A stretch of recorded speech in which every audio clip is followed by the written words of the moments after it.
तुमच्या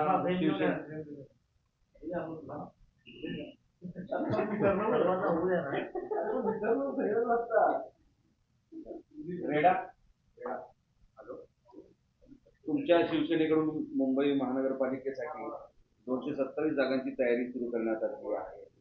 त्याच्यामध्ये जवळपास 2700हून अधिक इच्छुकांच्या मुलाखती घेतल्या जातात. काल दिवसभर शिवसेनेतर्फे मुंबईतील प्रत्येक वार्डातील असलेले इच्छुकांच्या सर्व मुलाखती घेण्यात आल्या. सगळ्या विभागातून कोण कोण इच्छुक आहे याची चाचपणी करण्यात आली. मुळामध्ये एकनाथ शिंदे साहेबांनी आपल्याला महायुतीमध्ये लढायचं हे स्पष्ट केलेलं आहे, परंतु कोणत्या जागा ह्या जागा वाटपामध्ये आपल्याकडे येतील किंवा भाजपकडे राहतील याची स्पष्टता आतापर्यंत कुणालाही सांगण्यात आलेली नाही. म्हणून या सर्व जागावर मुलाखती घेण्यात आलेल्या आहेत. याचा अर्थ असा होत नाही की स्वतंत्र लढाईची तयारी केलेली आहे, युती होणार नाही असं काही आहे, तर तसं कोणतीही शंका घेण्याचं काहीही कारण नाही. एखाद्या वार्डामध्ये जर तो भाजपकडे गेला तर तिथं भाजपचा उमेदवार असेल. जर शिवसेनेकडे एखादा वार्ड आला अचानक तर त्यामध्ये सुद्धा आपला उमेदवार असावा, म्हणून ह्या झालेल्या मुलाखती आहेत. आणि कालच्या मुलाखतीमध्ये जर पाहिलं असेल तर अनेक इच्छुकांची गर्दी आपल्याला पाहायला मिळते. याचा अर्थ असा होतो की येणारी महानगरपालिकांची निवडणूक ही महायुतीची जिंकण्याची आशा दाखवते आणि म्हणून महानगरपालिकेवर महायुतीचा झेंडाच फडकेल ही आमची धारणा आहे. हे सुरू आहे पण 84 जागा सोडण्यावर भाजपकडून स्पष्टपणे नकार देण्यात आलेला आहे. जागांसाठी मुलाखती घेत आहे आणि 84 जागा सोडणार नाही भाजपने स्पष्ट सांगितलं. तोडगा निघणार कसा? एक्झिस्टिंग जागा मागितलेल्या हे स्पष्ट वगैरे काही सांगितलेलं नाहीये, अधिकृतपणे ही कोणती बातमी नाहीये. ज्या काही जागेचा तोडगा झालेला आहे, ज्या जागा आता लढवायच्या त्या वेगळ्या काढल्या गेलेल्या आहेत. राहिलेले 84 जागा ज्या आहेत त्याच्यावर आणखीन युतीची बोलणी होणार आहे. ही पहिली फेरी जी झालेली आहे या फेरीमधल्या ह्या झालेल्या ज्याच्यामध्ये कोणतंही डिस्प्यूट नाही अशा जागा वेगळ्या काढलेल्या आहेत आणि उर्वरित जागेवर पुन्हा शिवसेना भाजपची बोलणी होणार आहे. म्हणून हा अंतिम चर्चेची फेरी संपली की काय असं जे चित्र आहे तसं चित्र कोणतंही नाही. पुन्हा देवेंद्र फडणवीस साहेब असेल, एकनाथ शिंदे साहेब असतील आणि यांचे सरांचे सहकारी असतील, हे बसून या युतीवर चर्चा करणार आहेत. नाही असं नाही आहे. महानगरपालिकेच्या सर्वीकडेच महाराष्ट्रातच ह्या ज्या निवडणुका आहेत या कार्यकर्त्यांच्या आहेत आणि कार्यकर्त्याला न्याय देण्यासाठी प्रत्येक पक्षाचा नेता आपल्यातर्फे आग्रही असतो. कार्यकर्ता हा दुरावू नये किंवा कार्यकर्ता दूर जाऊ नये, त्याच्यावर अन्याय होऊ नये ही भूमिका प्रत्येक पक्षाची आहे. आणि म्हणून या निवडणुकीमध्ये काही ठिकाणी थोडे बहुत नाराजीचा तुम्हाला स्वरूप पाहायला मिळतो, परंतु आम्ही सर्वजण मिळून ती नाराजी सुद्धा दूर करायचा प्रयत्न करू.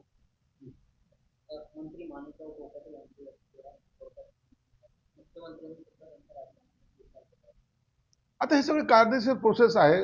राजीनामा स्वीकारला तर हायकोर्टात काय होईल हे थोड्या वेळात आपल्याला कळेल. म्हणून आता त्याच्यावर मला वाटतं आता चर्चा किंवा त्याच्यावर आणखीन काही कॉमेंट्स करावं असं नाही. इच्छुकांची गर्दी आपल्याला पाहायला मिळते. याचा अर्थ असा होतो की येणारी महानगरपालिकांची निवडणूक ही महायुतीची जिंकण्याची आशा दाखवते आणि म्हणून महानगरपालिकेवर महायुतीचा झेंडाच फडकेल ही आमची धारणा आहे. हे सुरू आहे पण 84 जागा सोडण्यावर भाजपकडून स्पष्टपणे नकार देण्यात आलेला आहे. जागांसाठी मुलाखती घेत आहे आणि 84 जागा सोडणार नाही भाजपने स्पष्ट सांगितलं. तोडगा निघणार कसा? एक्झिस्टिंग जागा मागितलेल्या आहेत. हे स्पष्ट वगैरे काही सांगितलेलं नाहीये, अधिकृतपणे ही कोणती बातमी नाहीये. ज्या काही जागेचा तोडगा झालेला आहे, ज्या जागा आता लढवायच्या त्या वेगळ्या काढल्या गेलेल्या आहेत. राहिलेले 84 जागा ज्या आहेत त्याच्यावर आणखीन युतीची बोलणी होणार आहे. ही पहिली फेरी जी झालेली आहे या फेरीमधल्या ह्या झालेल्या ज्याच्यामध्ये कोणतंही डिस्प्यूट नाही अशा जागा वेगळ्या काढलेल्या आहेत आणि उर्वरित जागेवर पुन्हा शिवसेना भाजपची बोलणी होणार आहे. म्हणून हा अंतिम चर्चेची फेरी संपली की काय असं जे चित्र आहे तसं चित्र कोणतंही नाही. पुन्हा देवेंद्र फडणवीस साहेब असेल, एकनाथ शिंदे साहेब असतील आणि यांचे सरांचे सहकारी असतील, हे बसून या युतीवर चर्चा करणार आहेत. बंडखोरी होणे म्हणून व्यक्तीचं सगळे करतात. नाही, असं नाही आहे. महानगरपालिकेच्या सर्वीकडेच महाराष्ट्रातच ह्या ज्या निवडणुका आहेत, या कार्यकर्त्यांच्या आहेत आणि कार्यकर्त्याला न्याय देण्यासाठी प्रत्येक पक्षाचा नेता आपल्यातर्फे आग्रही असतो. कार्यकर्ता हा दुरावू नये किंवा कार्यकर्ता हा दूर जाऊ नये, त्याच्यावर अन्याय होऊ नये, ही भूमिका प्रत्येक पक्षाची आहे. आणि म्हणून या निवडणुकीमध्ये काही ठिकाणी थोडे बहुत नाराजीचा तुम्हाला स्वरूप पाहायला मिळतो, परंतु आम्ही सर्वजण मिळून ती नाराजी सुद्धा दूर करायचा प्रयत्न करू.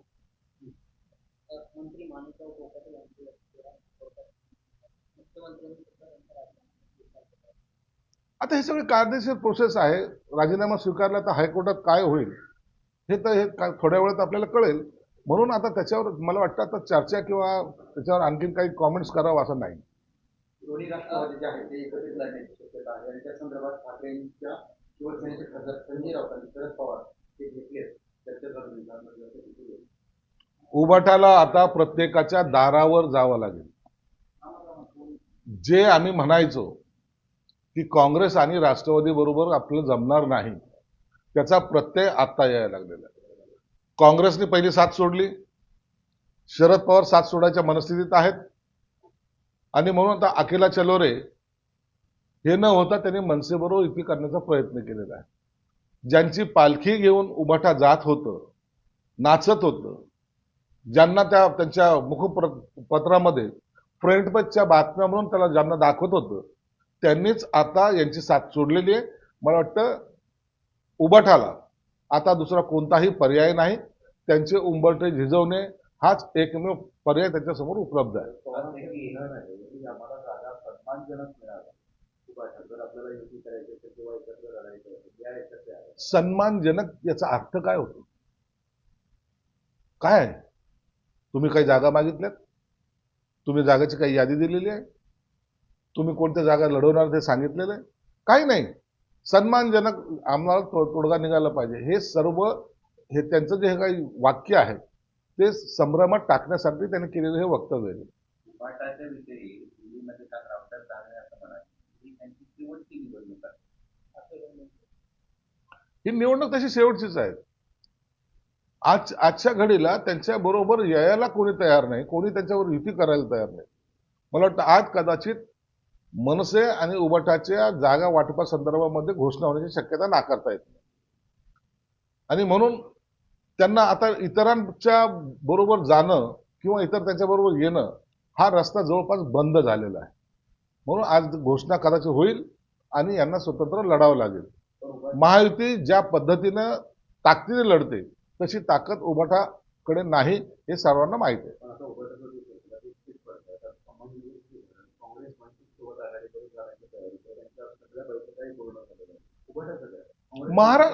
महाराष्ट्रामध्ये ही काही फक्त मुंबई परिस्थिती नाहीये. तुम्ही नगरपालिका पाहिल्या असतील, तुम्ही आता येणारी महानगरपालिका, कुठेही एकाही महानगरपालिकेमध्ये असं चित्र कुठंच पाहायला मिळणार नाही की जिथं उबाटा काँग्रेस बरोबर किंवा राष्ट्रवादी बरोबर युती करत आहे. म्हणून उबाटाला आता त्यांचं गरज सरो वैद्य मरो ही भूमिका आता काँग्रेस आणि राष्ट्रवादीने ठरवलेली आहे. आणि उबाटा ज्यांची पालख्या घेऊन नाचत होतं, आता त्यांना अकेला चलोराच्या भूमिकेत राहावं लागेल, हे वारंवार मी तुम्हाला सांगतो.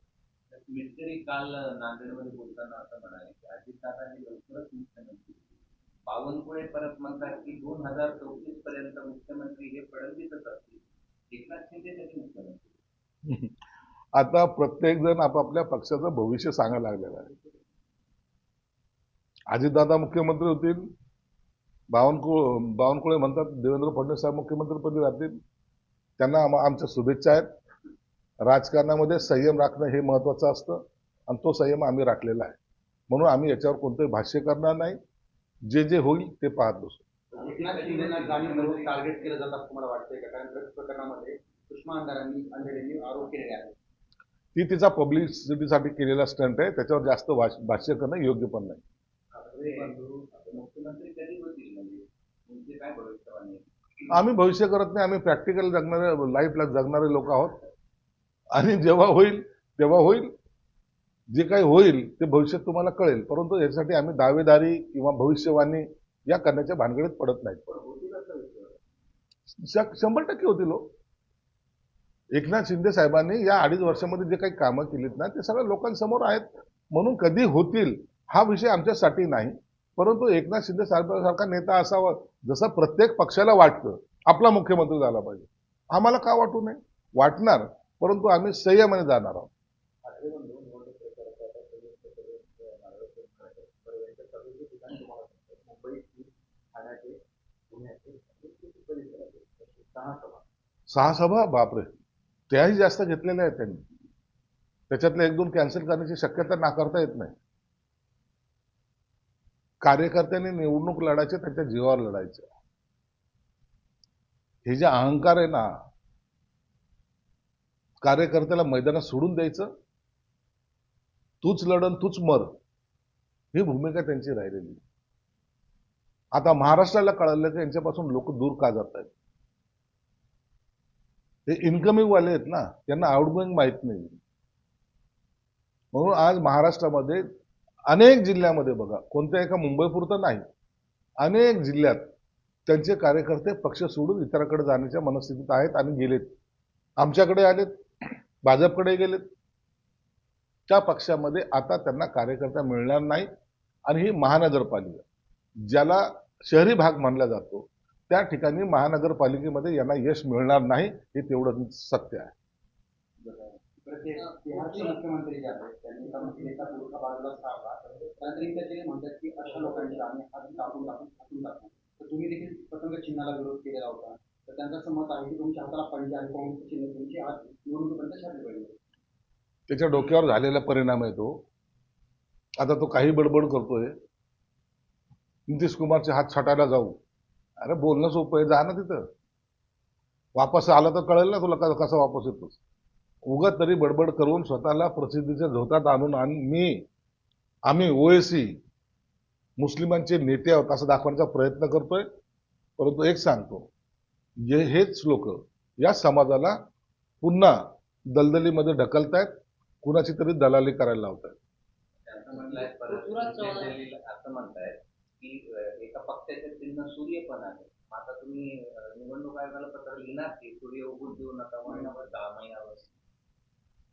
यांना निवडणुकीचा मी जे काही ऑब्जेक्शन घेतलं ते कळालंच नाही. सूर्य काय, हत्ती काय, चंद्र काय, या अशा फालतू गोष्टी करण्यापेक्षा त्या दिवशी काय करायला पाहिजे जे आपल्या हातात असतं त्यावर निवडणूक आयोगाचे बंधनं असतात. 100 मीटर किंवा 200 मीटरवर रेग का मारतात, काय कारण असतं. त्या दिवशी निवडणुकीमध्ये एखादं चिन्हाचं उपकरण घालून मतदानाला का जाऊ देत नाही, काय कारण असतं. त्याच पद्धतीचं या पतंगावर जे काय आम्ही ऑब्जेक्शन घेतलं की तो तुम्हाला उडवल्यामुळं किंवा हे केल्यामुळं लोकांमध्ये संभ्रम निर्माण होतो. एका दिवसाचा तो प्रश्न आहे. आम्ही त्याला विरोध म्हणून असा केलेला नाहीये. लोकसभेला विरोध केला का? नाही. आम्ही विधानसभेला केला का? नाही. परंतु पर्टिक्युलर आमच्या सणाच्या दिवशी तो येतोय म्हणून त्याला आम्ही केलेला विरोध आहे. त्यांनी पक्ष चिन्ह पतंग घ्यावा की आणखी बाकी कोणतं घ्यायचं ते त्यांनी ठरवावं.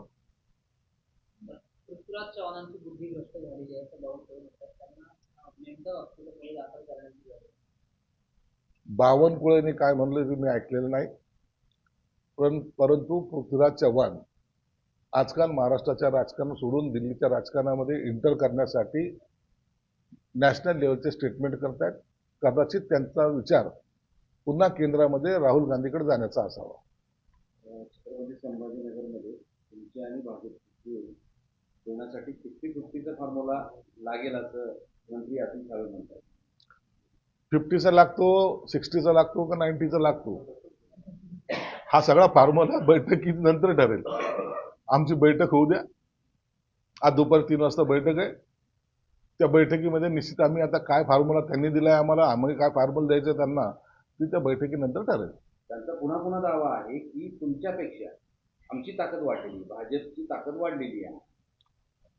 त्यांचा दावा काय आहे आता त्याच्यावर मी कशाला भाष्य करू ना.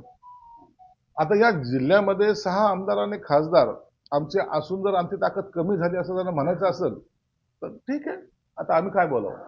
आता आम्ही जागाच 6 लढल्या होत्या, 6 जिंकल्या. खासदारकीची एक जागा होती, ती एकच होती, ती जिंकली. आणि तरी आमची ताकद जर कमी झाली असेल तर शक्यता नाकारता येत नाही. तुमचा फॉर्म्युला काय आता त्यांचा 50-50 असेल तर चर्चा करू असं म्हणतात. आमचा फॉर्म्युला आम्ही बैठकीनंतर स्पष्ट करू. अजित पवारांची दुसरं असं याला सोडून आतापर्यंत तुम्ही दोघं राष्ट्रवादी काँग्रेस अजित पवारांना सोबत घेतली नव्हती, पण काल भाजपने त्यांच्याबरोबर बैठक केली, त्यांना पण जागा हव्या. भाजप राज्यामध्ये मोठा पक्ष आहे. कदाचित राष्ट्रवादींनी त्यांच्याशी बोलणं योग्य उचित समजलं असेल किंवा भाजप त्यांना जागा जास्त देण्याच्या मनस्थितीत असेल, म्हणून कदाचित राष्ट्रवादीवाले त्यांच्याकडे गेले असतील. आणि मला वाटतं ही चांगली गोष्ट आहे, काही वाईट नाही. पण तुम्हाला बोलवलंच नाही त्या बैठकीला. आम्ही छोटा पक्ष आहे ना आमचा. युती म्हणजे तिघं एकत्र बसलं पाहिजे. आमचा पक्ष छोटा आहे, त्यांचा पक्ष मोठा आहे, म्हणून त्यांच्याकडे मागणी त्यांच्याकडे केल्यामुळे जास्त मिळू शकतं असं त्यांचा अंदाज असेल, म्हणून ते त्यांच्याकडे गेले. राज ठाकरे शनिवारी रविवारी पूर्व उत्तर पश्चिम उपनगर मुंबईचा दौरा करणार आहे. त्यामध्ये अनेक शाखा नव्यानं ते आता चालू करणार आहेत, बंद पडलेले. निवडणुकीच्या काळामध्ये असे अनेक शाखा चालू करणं चांगली गोष्ट आहे. त्याच्यामुळं मतदानामध्ये काही टक्केचा फरक पडेल असं त्यांचा एक अंदाज आहे. शाखा बंद पडल्या होत्या हे ते मान्य करतायत. नव्याने त्याचं पुनर्जीवन करणे, पुनर्जीवित करणे आणि त्यांना कामाला लावणे. मला वाटतं या उपनगरापैकी जातीलच. तसंच ते वरळीकडे पण जातील, वरळीला पण त्यांचे कार्यकर्ते आहेत, त्यांना सुद्धा ते पुनर्जीवित ते शाखा करतील. आणि इलेक्शनची स्ट्रॅटेजी त्याच्यावर अनेक भाष्य करणं उचित नाही. अजित पवारांच्या राष्ट्रवादीच्या वेळ पाटलांचा सुरुवात झाला, त्यामध्ये पैसेंची बंडल मोठं आहे. त्या संदर्भात महत्वाचं म्हणजे असे व्हिडिओ समोर येत आहेत आणि त्यानंतर ते पण निवडणुकीचे तोंडावर. काही लोकांना काही उद्योग नसल्या कारणानं हे एआयच्या माध्यमातून असे प्रत्येक नेत्याचे विरोधकाचे व्हिडिओ तयार होत असतात. जर ते त्यात सत्यता असेल तर त्यांनी पोलिसाकडे तक्रार करावी, निश्चित त्याची चौकशी केली जाईल.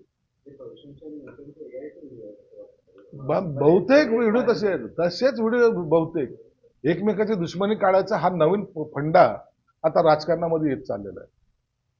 हे विरोधकच म्हणून नाही तर सत्ताधारी असेल की विरोधक असेल, कोणी कुणाची दुश्मनी कुठं काढायची तर हा त्याच्यासाठी एक फंडा नवीन तयार झालेला राजकारणातला आणि हा सगळ्यासाठी घातक आहे. युबीटीचा फायदा होत नव्हता म्हणून काँग्रेसने त्यांची साथ सोडली. युबीटी मध्ये काही राहिलं नाही, राम राहिला नाही हे जेव्हा त्यांना कळालं तर काँग्रेसने आपली चूल वेगळी सुरू केलेली आहे. काँग्रेसचे मतदार जो पारंपरिक मतदार ते समजतात तो मतदार चुकून युबीटीकडे जाऊ नये हे सुद्धा त्यांच्या मागची रणनीती आहे. मुंबई महानगरपालिकामध्ये 227 सीटें में से 84 सीटों को लेकर आपने बीजेपी में कोई उसके बारे में आपका देखिए ये कारपोरेशन के इलेक्शन है, एक बैठक में सभी चीजें फाइनल नहीं होती, उसके लिए और एक दो बैठक होना जरूरी होता है. युति की जो पहली बैठक हो चुकी है उसके अंदर कुछ जगह जो है वो फाइनलाइज की गई जिसके अंदर डिस्प्यूट नहीं है. अब जो बची जगह है उसमें कौन सी जगह लेना, कौन सी जगह नहीं लेना, कौन सी जगह बीजेपी छोड़ेगी, कौन सी जगह शिवसेना छोड़ेगी, इसके ऊपर फिर से बैठक होगी और उसके अंदर वो फाइनल डिसीजन लिया जाएगा. और करीबन 2 बैठक होने के चांसेस है. और मुंबई महानगर पालिका ये सबका ख्याल उसकी तरफ है, टारगेट मुंबई महानगर पालिका है. इसलिए इसके बारे में युति की जो बातें होती है वो एकनाथ शिंदे साहब हो या देवेंद्र फडणवीस साहब हो, इनके दोनों के बीच में ही होती है और वो लोग इस सब चीजों को फाइनलाइज करते हैं. इसलिए अभी और थोड़ा संयम रखो और 2 बैठकों के बाद ये सब चित्र आपको स्पष्ट दिखाई देगा.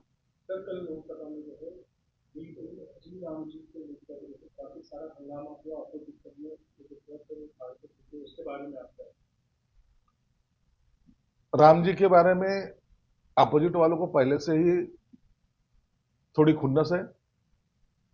उनको रामलल्ला नहीं चलता, उनको और कोई लल्ला चलता है, इसलिए उनको इसको विरोध करना जरूरी था.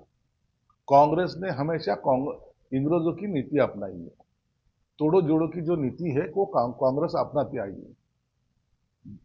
कास्ट में बायफर्गेशन करना, अलग अलग से उनको करना, उसमें दलित मुस्लिमों के वोट की राजनीति, ये सब राजनीति, ये लोग वोटर अपने पास से दूर न जाए, इसलिए कल उन्होंने ये बड़ा हंगामा किया है।